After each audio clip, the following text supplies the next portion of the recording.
HPV, Human Papilloma Virüs. Türkçesi insan-sil virüsü. Bugün artık dünyadaki en yaygın bulaşıcı viral hastalık diyebiliriz buna. Bazı toplumlarda HPV prevalansının %60'lara, yani toplumdaki her 10 insandan 6'sına hayatının bir döneminde HPV virüsünün bulaştığını, temas ettiğini biliyoruz. Peki bu bulaşın sebebi ne? 1. Virüsün virülansı, yani bulaşıcılığı çok yüksek. Bu cinsel temasla bulaşan bir viral hastalık ve maalesef kondom kullanımı ile virüs bulaşımından korunmak mümkün değil. Kondom kullanmamıza rağmen bu virüs bulaşabiliyor. Diğer cinsel hastalıklardan belki de en yüksek ayırt edici özelliği bu. Peki HPV'nin önemi nedir? HPV bir virüs, yani bir mikrop bakteri değil. Yani ilaçlarla, antibiyotiklerle bu virüsü öldürmemiz söz konusu değil. Tıpkı Covid gibi. Nasıl Covid olan insanların bir kısmı çok ağır geçiriyorlar hastalıklarını, yoğun bakımlara kalkıyorlar. HPV bulaşan hastaların bir kısmı da aynı şekilde ağır geçiriyorlar.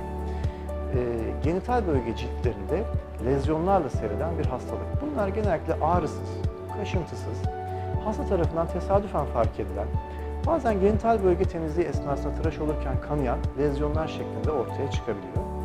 Çok kolay, sadece bakarak inspeksiyon yöntemiyle teşhisi koyabiliyoruz. Bu virüs onkolojik virüslerden, yani kanser yapabilme potansiyeli olan virüslerden bir tanesi. Özellikle kadınlarda rahim ağzı kanserine kadar götüren bir süreci başlatabilme potansiyeline sahip. Bu demek değil ki her virüs olan hasta kanser olacak. Hayır, ama bu risk var. Dolayısıyla mutlaka partnerle birlikte değerlendirilmesi gereken bir hastalık. Kadınlarda genellikle asemptomatik, yani semptom vermeden seyredebiliyor. Erkeklerde de eğer kendisine dikkatli bir şekilde bakmazsa erkek bunu fark edemeyebiliyor veya geç fark edebiliyor. Lezyonlar dış genital bölgede olabiliyor, anüs çevresinde olabiliyor, çok nadiren ağız ve yutak çevresinde de olabiliyor. Dokunarak, temas yolla bulaşan bir hastalık. Bu virüsün 100'den fazla tipi var. Bunlardan 40 küsür tanesi insanlarda enfeksiyon yapıyor ve 40 küsür virüsten 8-10 tanesinin kanserojen etkisi olduğunu biliyoruz. Peki her insanda böyle rahatsızlık veriyor mu? Hayır. İnsanların yaklaşık %60'ında virüsle temastan sonra hiçbir bulgu ve belirti olmuyor. İmmün sistemleri virüsü yeniyor, bir antikor yanıtı oluşuyor ve kendiliğinden geçiyor. Fakat %40 hastada bu immün yanıt antikor oluşamıyor ve lezyonlar ortaya çıkmaya başlıyor. İmmün sistemine bu virüsün çok yakın bir ilişkisi var. Bağışıklık sistemi zayıf olan, uykusuzluk, alkol, stres, bazı metabolik hastalıklar, ilerlemiş yaş, kemoterapi alma gibi durumlarda çok daha ağır seyrediyor. Her yaş grubunda gözükebiliyor ve her cinsiyette gözükebiliyor. Cinsel aktif erkeklerde elbette daha çok gözüküyor. Peki virüs çıktı ve antikor oluşturamadık, lezyonlarımız ortaya çıktı. Ne yapıyoruz? 1. Lezyonlardan kurtulmak birinci amacımız. Bu genellikle mekanik olarak lezyonu yok etmeye yönelik teknikler uyguluyoruz burada. Elimizde çok çeşitli silahlar var. Bunlar kriyoterapi dediğimiz dondurarak tedavi, elektrokoterizasyon dediğimiz ısı yöntemiyle lezyonlardan kurtulma, bazen radyo frekans yöntemleri kullanabiliyoruz. Çok nadiren asit bazlı moleküllerle ilaçla da yakma yoluna gidebiliyoruz.